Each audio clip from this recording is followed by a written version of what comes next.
Oke, pesan. Oke, ada lagi yang bersaksi pusaka di kita juga firman Tuhan untuk anak suci aku jangan dibawa.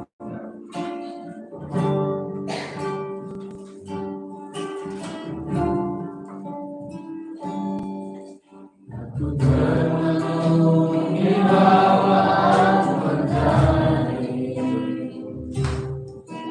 dia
bersatu hati dan doa. Bapa yang kami sembah di nama Tuhan Yesus, kami bersyukur sekali Tuhan malam hari ini oleh kemurahan-Mu kami semua ada di tempat ini untuk memenuhi undangan-Mu hadir dalam ibadah kami ini. Dan kami lebih beruntung daripada teman-teman kami yang lain yang tidak sempat hadir. Kami siap untuk menerima firman Tuhan. Kami buka hati kami buka roh kami buka jiwa kami. Di dalam nama Tuhan Yesus kami siap dan kiranya firman Tuhan bersampaikan dengan baik, dengan tepat pada setiap anak-Mu yang mendengarkan baik di sini maupun yang satu kali nanti mendengar rekaman firman Tuhan ini. Terima kasih Tuhan Yesus, urapan-Mu ada atas setiap kami, atas waktu yang ada, atas saya yang menyampaikan, atas anak-anak-Mu yang menyampaikan, atas semua yang ada. Di dalam nama Tuhan Yesus yang berdoa dan ucap syukur. Amin. Shalom. Ya, puji Tuhan. Kebetulan kita bertemu pada kali ini. Saya ingat yang lalu terakhir saya awal bulan. Sekarang akhir bulan. Apa kemerdekaan saya? Terima kasih Pak Rizky katakannya. Tuhan. Hari ini saya ajak untuk kita membuka firman Tuhan dari kitab Amsal pasal 20. Selama 1 bulan ini saya menyampaikan topik ini di beberapa persekutuan doa, di beberapa sesi ibadah saya sampaikan tentang hal ini. Dan sebenarnya hari ini saya punya tema yang lain. Saya tuliskan juga di flyer yang saya buat. Tapi entah apa, waktu saya duduk di belakang itu saya diingatkan untuk menegaskan kembali poinnya ini. Mudah-mudahan yang itu bisa saya sampaikan di sini. Amsal 20 ayat ke-6. Amsal 20 ayat 6. Yang terakhir lalu saya sampaikan 3T. Kali ini kita akan belajar tentang sebuah topik yaitu kesetiaan. Belajar untuk setia. Dan belajar tentang kesetiaan. Amsal 20 ayat 6. Ya. Yang siapa tadi yang baru? Riani ya, atau Kak Riani baca di sini ya, sambil memperkenalkan bahwa dia adalah anggota kita yang baru. Silakan. Amsal 20 ayat 6. Amsal 20 ayat 6. Beginilah firman Tuhan. Banyak orang menyebut diri baik hati, tetapi orang yang setia, siapakah yang menemukannya? Terima kasih Kak Yani, dia adalah mahasiswa praktek yang ditempatkan di sini. Baru ketika saya dihubungi sama Pak Rizky, akan ada yang baru lagi. Ya, saya sama itu bukan ketambahan baru, tapi belakangan Pak Kudus ingatkan saya, makin banyak yang praktek, nggak apa-apa di sini. Berarti gereja kita ini gereja yang hidup. Gereja kita ini gereja yang hidup, yang dipercaya, yang diberkati Tuhan. Walaupun darahnya kecil, tapi Tuhan tetap mempercayakan kepada kita hal yang baru dalam hidup kita. Karena bukan pelayanan di tempat ini. Amin. Kita siap untuk nanti bukan cuma terima mahasiswa praktek, kita juga satu kali mengutus Anda sekalian untuk melayani Tuhan dimanapun juga. Amsal 20 ayat tadi sudah dibacakan sekali lagi. Banyak orang menyebut diri baik hati, tetapi orang yang setia, siapakah menemukannya? Kita belajar mengenai kesetiaan, kita belajar mengenai setia. Dan firman Tuhan mengatakan banyak orang diri menyebut baik hati, tetapi orang yang setia, siapakah menemukannya? Firman Tuhan juga menggambarkan bahwa satu kali nanti bahwa yang namanya kesetiaan itu susah dicari. Firman Tuhan sudah memperkirakan, sudah meramalkan, sudah menggambarkan, sudah menubuatkan bahwa yang namanya setia itu adalah hal yang susah, hal yang sulit. Bahkan mungkin kesannya pesimis di sini di Alkitab di Amsal ini ya. Dituliskan siapa yang menemukannya, siapakah menemukannya. Bukankah itu adalah kata-kata yang bernada pesimis, yang bernada tidak pasti, yang bernada tidak yakin, yang bernada bahwa ya ada kesetiaan satu kali nanti. Kalau baik banyak, tapi yang setia itu susah, gak ada, bahkan mungkin sulit, bukan gak ada, kalau ada tapi sulit. Siapakah menemukannya? Kalau baik hati itu padankan katanya dengan terampil, cakap. Kalau kerja terlambat, apalagi kerjakan tugas dia terampil, cakap, setia. Lebih dari sekedar terampil, lebih dari sekedar cakap. Setia itu ketika dia dipercaya sesuatu, dia bisa mengerjakan dengan baik. Setia itu ketika dia diberikan tugas, dia nggak ngomel. Ketika diberikan tugas, dia nggak bersungut-sungut. Ketika dia diberikan tugas, dia nggak ngomong berapa sih bayarannya, kalau saya harus kerjakan yang itu. Tapi setia itu dia akan siap berkata kepada komandan yang mengurunya, kamu sana, dan dia berkata siap. Seperti saya sampaikan yang lalu 3T, ada poin yang bernama yang berkata tunduk kepada atasannya, sehingga disuruh apapun dia akan berkata siap, sangat kerja. Itu setia. Setia itu ternyata nggak mudah. Kita Amsal 20 ini kalau tidak salah masih ditulis oleh Raja Salomo, dan ada juga Amsal yang ditulis orang lain. Amsal 20 kalau tidak salah masih ditulis oleh Raja Salomo, seorang yang kita anggap berhikmat. Dengan Tuhan itu punya hubungan yang baik, tapi ternyata dia juga dalam akhir hidupnya tidak setia, menyimpang dengan orang lain, dengan perempuan lain. Maksudnya dia dengan menyimpang punya istri yang mengajak dia untuk menyembah kepada berhala, kepada Allah yang lain, Allah di luar yang disembah oleh bangsa Israel. Pada akhir hidupnya pun Salomo enggak setia, tidak seperti ayahnya Daud, dan setia pada Tuhan sampai. Sekali lagi firman Tuhan sudah menafsirkan, sudah menggambarkan. Sebelum orang memikirkan tentang kesetiaan, sebelum orang berpikir tentang kesetiaan, firman Tuhan sudah menggambarkan bahwa setia itu adalah hal yang sulit untuk ditemukan, hal yang susah untuk ditemukan, hal yang susah untuk didapatkan. Apakah kesetiaan itu ada didapatkan pada jemaat di KKI Gideon yang hadir di tempat ini? Itu tidak mudah kita jawab. Nanti kita akan telusuri satu persatu dalam pembelajaran firman Tuhan malam hari ini. Akan saya selesaikan dengan cara yang seksama dan dalam tempo yang sesingkat-singkatnya.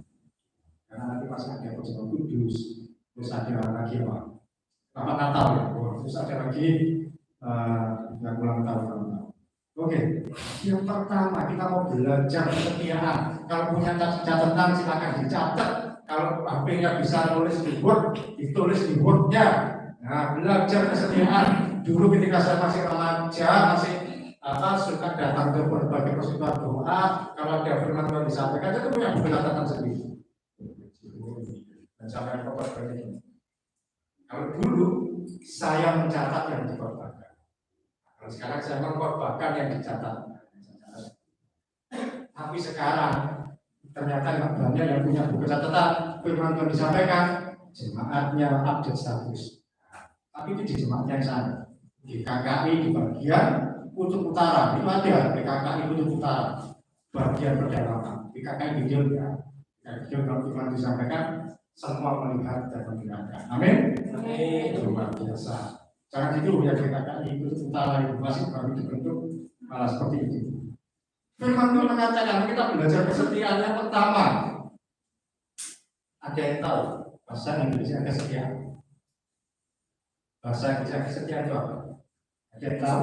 Nah, ini teman-teman sudah usianya remaja, pemuda, orang-orang muda masa nggak ngerti bahasa Inggris? Faithfulness. Ya, faithfulness itu kesetiaan. Berarti kalau setia itu ada kata faithful. Di Alkitab kata setia diterjemahkan dengan kata faithful. Nah, kalau dibuat plesetan, dibuat sekedar dipisah-pisah katanya. Orang Jawa suka kotak-atik gantung kata-kata di sekedar dipisah-pisahkan supaya pas. Saya sebagai mendapatkan hikmat ketika saya belajar firman Tuhan yang ini tentang kesetiaan, bahwa dari kata faithful dipisahkan ada kata faith dan full. Artinya apa? Kesetiaan itu harus dikerjakan dengan iman yang penuh. Faith itu iman, full itu penuh. Saya buat plesetan seperti itu, saya pisah-pisahkan. Faith itu iman, full itu penuh. Jadi yang namanya kesetiaan dikerjakan dengan iman yang penuh. Oh, yang pertama, kesetiaan dikerjakan dengan iman yang penuh. Kesetiaan ini tidak bisa dikerjakan dengan semampunya, tidak bisa dikerjakan dengan selelanya, seikhlasnya. Pokok saya bisa hidup saya setia, saya nggak bisa hidup saya nggak setia. Tapi firman Tuhan mengatakan, mengajarkan kita mengerjakan faithful dengan iman yang benar. Kita kerjakan dengan iman. Ketika kita mengerjakan dengan iman, memandang pada Tuhan, kita bisa mengerjakan kesetiaan. Tapi kalau dengan semampu kita, semua kita nggak akan bisa. Abraham saya rasa nggak akan bisa setia kalau dia akan kerjakan dengan iman yang kuat. Ketika Tuhan suruh dia, Tuhan perintahkan pada dia, janjikan kepada dia, kamu akan punya anak. Dan saya rasa kalian juga, anda juga belajar firman Tuhan. Umur berapa Abraham dapat janji, dapat anak? Umur berapa kan? Mahasiswa sekolah kita. Umur berapa Abraham dapat janji bahwa dia satu kali dapat anak? Umur 75 tahun, sudah tahu. Umur 75 tahun sudah tua, mau umur berapa lagi mau dapat anak? Dan ingat, Abraham dan Sarah tidak pernah mendapatkan janji dari Tuhan bahwa dia akan seperti Yusuf dan Maria yang tiba-tiba dapat anak tanpa melalui perkawinan, tanpa melalui hubungan suami istri. Tidak, hanya Maria yang mendapatkan janji seperti itu. Dia akan dapat anak tanpa hasil hubungan suami istri. Roh Kudus yang diberikan. Abraham dan Sarah tidak dapat janji seperti itu. Umur sudah tua, karena dia dapat janji nanti dapat anak. Dan tentunya melalui hubungan suami istri. Tapi sudah bagaimana lagi yang perempuan sudah tidak bisa lagi untuk sudah menopause, sudah terlalu tua, tidak bisa lagi untuk melahirkan. Yang Abraham juga sudah. Dan umur 75 tahun, umur berapa? Digenapi, bisa lahir. Nah, terus kalau kita mengetahui umur 100 tahun baru lahir 25 tahun baru janji itu. Kalau Abraham tidak setia kepada Tuhan, dia akan mengemis bisa yang penting anak rohani saja. Bahkan Abraham sempat berpikir, seluruh harta saya akan saya berikan pada Eliezer, pembantunya yang setia. Tapi ternyata Tuhan tapi janji anaknya lalu lahir ke sana 25 tahun. Kamu setia lagi. Karena itu firman Tuhan mengajarkan bahwa kita setia itu dengan faithful, iman yang penuh. Kita punya iman kepada Tuhan dan kita akan setia. Tuhan akan tambahkan kepada kita hati yang setia, hati yang mau melayani Tuhan, hati yang mau untuk bukan cuma setia dalam pelayanan, tapi di mana Tuhan percayakan kita, di pekerjaan, di lingkungan manapun, di sekolah pun. Kalau Anda melakukannya dengan setia, Anda akan mengerjakannya. Di tempat pekerjaan pun Anda akan setia. Tidak sekedar mobil, tidak sekedar Allah bayaran kilosi oleh Allah dapat honor berapa.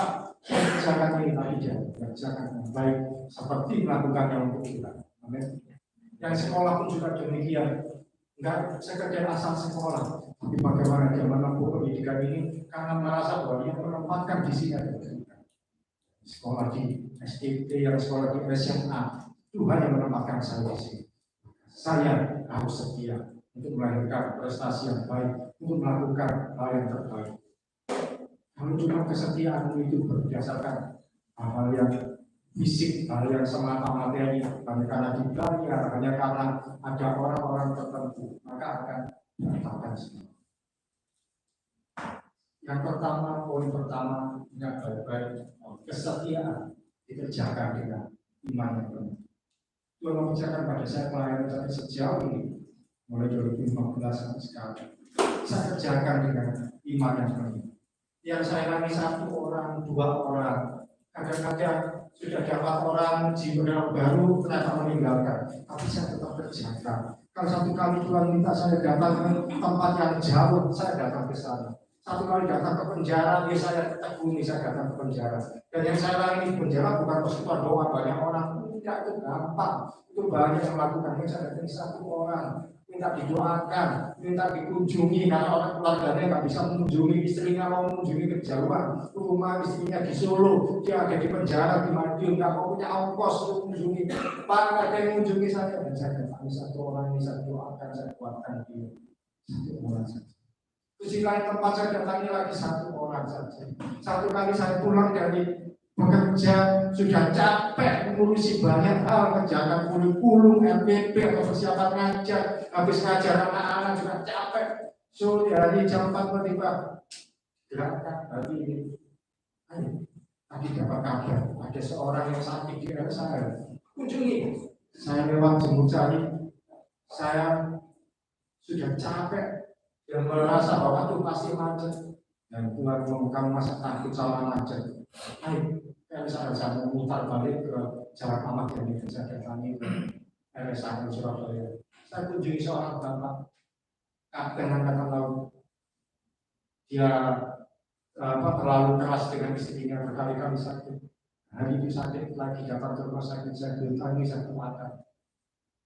Tidak saya kunjungi, warga bersyukur. Kenapa?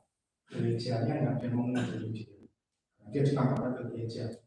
Jadi ketika dikabari kalau orang sakit, gerejanya nggak mengunjungi, teman-temannya nggak mengunjungi, nggak ada waktu, pendetanya nggak ada waktu.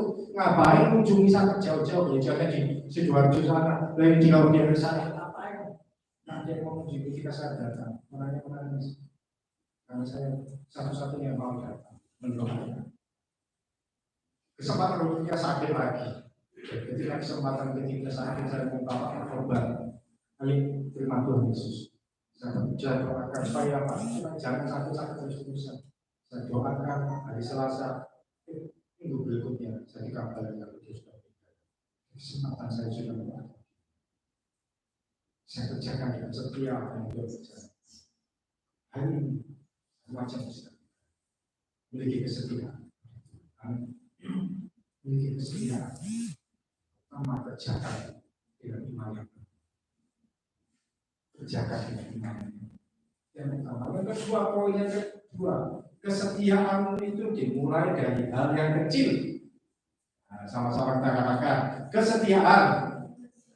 Nah, keras kesetiaan. Dimulai dari hal yang kecil.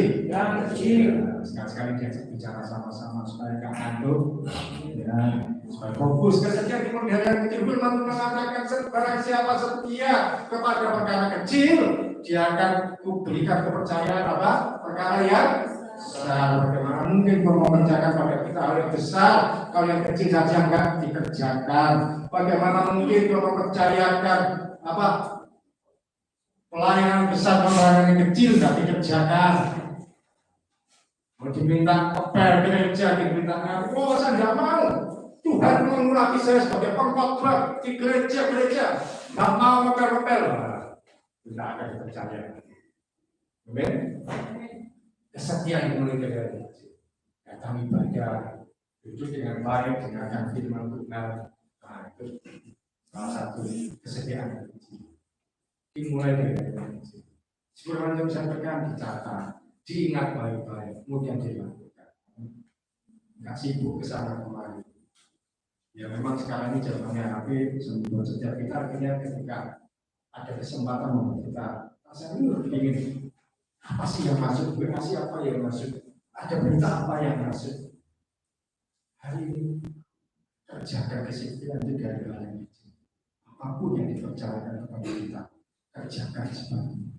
Mungkin diminta orang tuanya kerjakan pekerjaan rumah yang menurut kalian ini bukan tugas saya, bukan level saya lagi. Kerjakan dimanapun. Gurumu ngasih PR kerjakan. Anak-anak di sini kalau dikasih PR kerjakan saja. Apakah nunggu besok minggu depannya? Apakah nunggu kalau temannya sudah kerjakan baru bisa ada contohan lihat? Setia, kerjakan semampumu, kerjakan sebisamu, kerjakan dengan maksimal. Kasih pekerjaan sama bosnya, sama juragannya, dikerjakankah atau aduh bayarannya berapa, honornya berapa, ada tunjangannya kah? Kerjakan. Kerjakan dimulai dari yang sederhana. Tuhan akan mengerjakan hal yang luar biasa. Jangan nunggu aduh bayarannya dikasih pekerjaan, waduh itu nggak sesuai, honornya nggak, gajinya nggak sesuai dengan yang saya harapkan. nggak sesuai dengan UMK Surabaya, nggak mau saya bekerja. Saya bekerja pertama kali jadi guru ngajar, gaji saya berapa? 400.000. 2007 waktu itu UMK Surabaya berapa? Itu sudah 2 jutaan. Bisa masih 400.000. Ya sudah saya terima. Sama si orang dulu. Ketika hal kecil saya kerjakan. Diberi kepercayaan apa saya selesaikan dengan baik. Gaji itu berapa naik? Meningkat sedikit. 50, 100. Sampai akhirnya saya selesai dan ngajar lagi waktu itu. Saya keluar dari sekolah itu ya, kalau saya salah 1.450. Naiknya banyak. Saya bersyukur ada banyak hal yang bisa kerjakan. Dan hari ini saya mau sampaikan di usia saya 40 tahun ada sekolah yang mempercayakan saya untuk mengajar. Saya jadi guru. Usia saya 40 tahun, tapi saya masih berkesempatan mengajar untuk bekerja. Sementara di usia yang produktif lebih muda dari saya, usia 20, 25, masih cari kerja kemana-mana nggak ketemu. Nah, bagaimana? Mungkin karena nggak mau setia dalam perkara kecil. Ada yang masih usia 25, 26 atau mungkin di bawah 30, suruh bekerja nggak mau, lihat gajinya berapa, lihat jauh apa enggak, lihat pekerjaannya berapa apa enggak. Kita nggak akan pernah maju.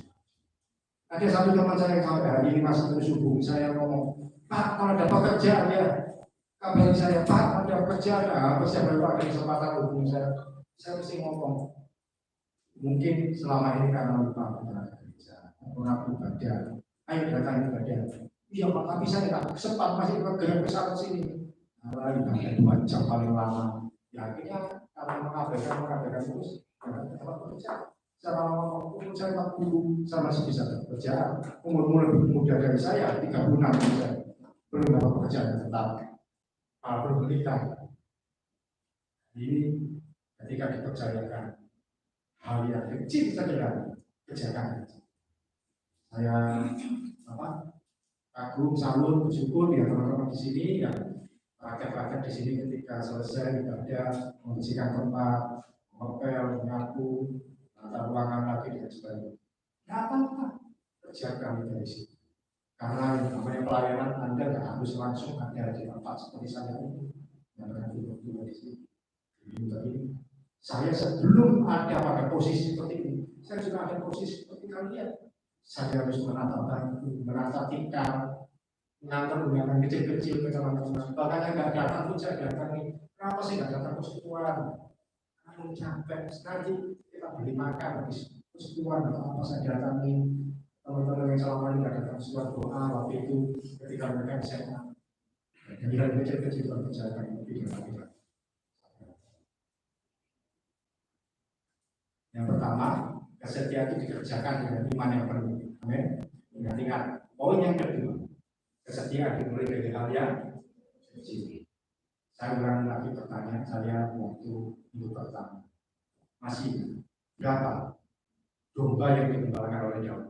2. Iya, hanya 2 atau 3.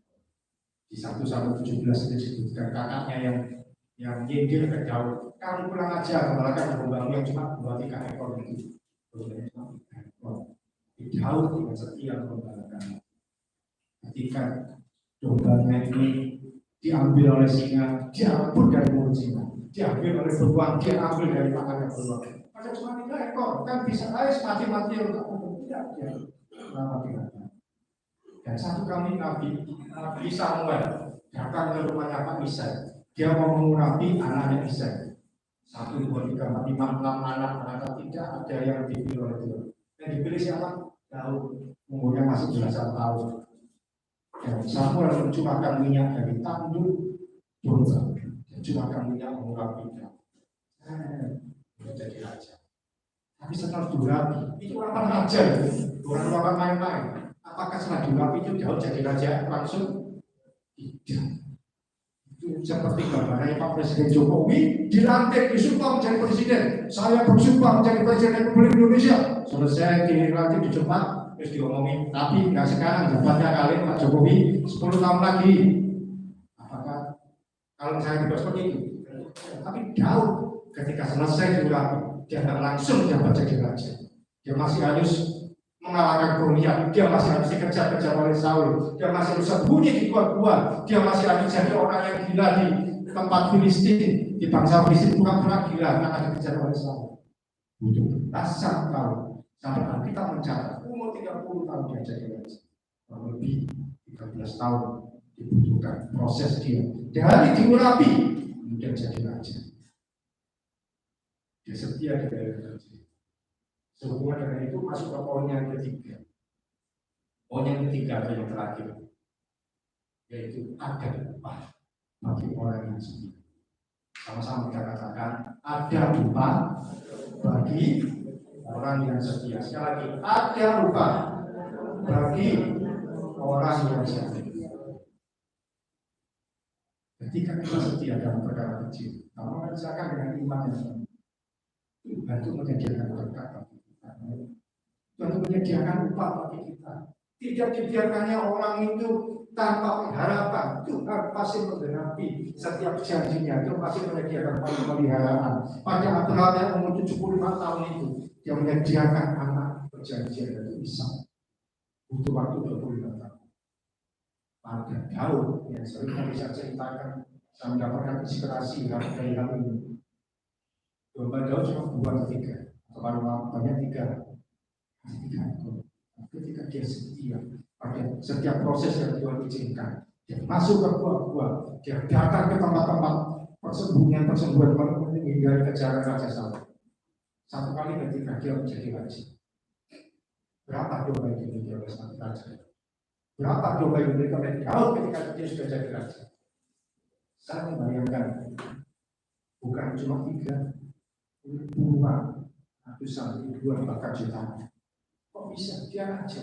Raja itu otoriter. Kekuasaannya luas, otoritasnya tidak terbatas. Dia berkuasa dari Dan sampai Berseba. Seluruh Israel ada dalam kekuasaannya. Dalam arti kata lain, seluruh domba kepunyaan rakyat Israel otomatis kan dalam kekuasaan dia juga. Sama saja dia juga yang memiliki.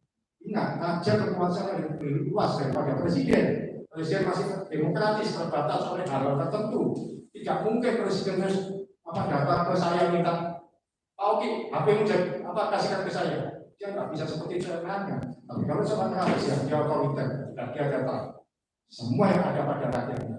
Ketika dia minta, rakyatnya tidak bisa menolak. Demikian juga, raja kan sampai Tuhan memberkati dia luar biasa. Nah, cuma buat ikan ekor lagi yang di seluruhnya, mungkin dia di istananya punya domba yang begitu banyak. Di seluruh rakyat Israel, domba itu ada dalam kekuasaan. Ketika kita setia pada itu, Tuhan memberikan kepada kita upah yang luar biasa. Amin. Jangan satu orang dalam perkara kecil, Tuhan menyediakan berkat demi berkat, pemeliharaan demi pemeliharaan yang tidak terduga, yang tidak terbatas, yang tidak bisa kita mengerti. Ternyata Tuhan sediakan. Seperti Pak Isi tadi menyampaikan, ada banyak hal yang Tuhan sediakan hari ini. Ketika setiap pada Tuhan berkati pelayanan kita. Bahkan saya juga, ketika Pak Isi sebelum saya ketika saya juga tahu masa-masa Pak Isi diomongin kata-kata yang tidak menyenangkan, saya keluarkan terus, saya pikir. Berapa waktu yang lalu Ibu Devi juga berkata, ini ada teman-teman lain yang kumpul tanpa melibatkan kita. Saya mau urus, kalau usah diurusi, tak jalan aja. Tanpa kalau usah oleh kesana kesini, kalau usah ke sana kemari. Oh, Tuhan juga mempercayakan kepada kita pelayanan di sini untuk kita selesaikan. Biar kita berjalan terus, sedikit demi sedikit Tuhan tambah. Bukan cuma masalah uang, tapi dalam kepercayaan. Orang-orang yang bergabung bersama kita, pelayanan Tuhan bukan tanpa terbuka, sudah berjalan. Saya itu satu cerita. Saya cerita ini saya sering kali. Cerita ini sudah saya dengar. Belasan tahun yang lalu, meskipun sudah pernah dengar. Di Rusia, tahun 70 itu masih dikuasai oleh komunis. Di Rusia dikuasai oleh komunis. Komunis kan tidak mengenal Tuhan. Itu waktu itu kan kalau dari Cina ya Rusia. Di Rusia dikuasai oleh komunis pemerintahan. Dan ada beberapa penginjil-penginjil sembunyi-sembunyi itu menyampaikan itu. Di antaranya ada sepasang pengunjung, lagi perempuan. Mereka pacaran, bahkan waktu itu sudah tunangan, tahun 70. Di salah-salah menyampaikan, memberitakan Injil, memberitakan perempuan dan sebagainya. Di pelosok-pelosok kota. Mungkin karena situasinya sedang tidak baik, yang laki-laki ditangkap oleh pihak militer, pihak pemerintah ditangkap oleh pihak militer karena dianggap bertentangan karena menyebarkan tentang Kristus. Yang laki-laki saja, perempuan anak. Ketika dipenjara, laki-laki setiap kali disiksa, tujuannya apa? Supaya menyangkal Yesus. Dipukul. Ayo sangkal Yesus. Pagi dikeluarkan dari penjara dan sel. Untuk apa? Dihajar, disiksa, ditendang, dilukai. Sore menjelang malam dimasukkan lagi. Dan itu dialami berhari-hari. 1 hari, 2 hari, 3 hari masih kuat. 1 minggu masih kuat. 1 bulan itu masih kuat. Tapi bulan berikutnya lama ya tidak kuat. Sampai 1 kali ketika dia dikembalikan ke dalam sel, dia masuk ke dalam penjaranya lagi setelah disiksa. Di penjaranya itu kan berupa ruangan seperti ini, satu kotak ini. Nah, ada satu sisi misalkan di atas tembok ini yang terbuka sedikit, itu ada jeruji besi yang menghadap ke langit. Dan orang ini melihat ke langit, ada bintang dan bulan. Di tengah malam itu dia berkata, Tuhan Yesus, saya nggak kuat disiksa seperti ini. Saya besok mau nyangkal Tuhan. Saya izin Tuhan, saya besok mau nyangkal Engkau. Nggak kuat Tuhan, tulangku sudah nggak kuat, badanku nggak kuat. Setiap kali dia ngomong, besok paginya dia dikeluarkan dari sel untuk disiksa, untuk nyangkal Yesus. Setiap kali dia disiksa, dia yang sudah ngomong sama Tuhan malam harinya akan nyangkal, akan sudah tiba-tiba pagi yang mulutnya seperti terkunci. Dia nggak bisa ngomong untuk nyangkal Tuhan, terkunci mulutnya. Seperti ada kekuatan untuk dia tetap menerima siksaan itu. Walaupun dia tetap sakit. Bukan berarti dipukul terus kebal, tetap sakit, tapi mulutnya terkunci. Sore hari malam menjelang malam kembali lagi ke sel dalam kondisi babak belur. Di sini dia bangun lagi, dia pegang sel pegang jeruji besi. Kalau aku gak kuat, besok aku nyangkal itu. Lihat tahu, ribuan kali dia mau nyangkal itu, ribuan kali mulutnya terkunci, tertutup rapat, tidak menyangkal itu. Dan itu terjadi selama berapa tahun. Dia di penjara, masuk penjara 1970. Tahun 90 komunis sudah berakhir, ideologinya sudah runtuh, diganti yang lain, ganti demokratis lah seperti yang sekarang ini. Tahun 90 dia dikeluarkan. 20 tahun dia disiksa. Kondisi badannya berantakan. Setiap kali dia ngomong, mau nyangkal. Setiap kali bukan mulutnya terkunci. Tidak sekalipun nyangkal Tuhan Yesus. 20 tahun disiksa. Dia setia kepada Tuhan. Tahun 90 dia dibebaskan. Dan ketika dia ke rumah, apa yang terjadi? Dia buka pintu. Dan dia lihat. Mana yang tadi ini? 20 tahun dengan rasa yang disiksa di dalam Tuhan menghargai kesetiaan penunjuk. Diberikan apa? Diberikan berkat. Dibalas dengan kesetiaan yang perempuan yang jadi tunangan. Hari itu mereka bertemu lagi. Setelah 20 tahun mereka bertemu. Nah, sekarang ada yang mau setia 20 tahun. Dia mau setia. Hari itu mereka ketemu lagi. Hari itu juga mereka akan menikah di dalam kesesakan di dalam dengan air mata yang luar biasa. Mereka bekerja di pernikahan. Hari adakah kita mau setia pada Tuhan? Atau kita cuma mau setengah-setengah? Sekedar datang ke gereja kalau sungkan dengan penggembala, kalau sungkan sudah terlanjur ada ikatan di sini. Nah, kita berbalik hati setia pada Tuhan dan kondisi apapun juga. Nah, itu teman-teman.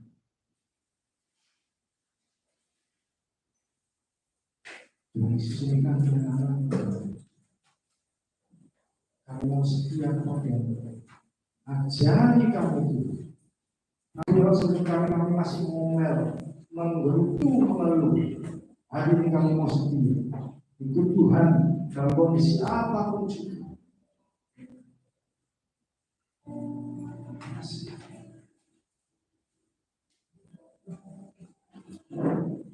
Yang aku mau cinta Yesus.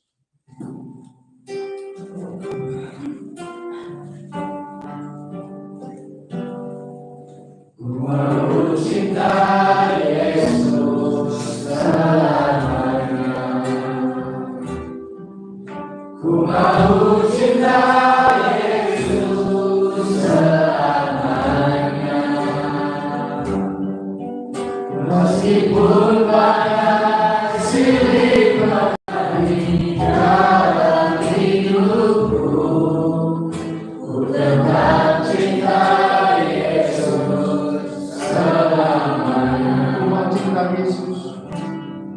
Ku mau cinta Yesus selamanya.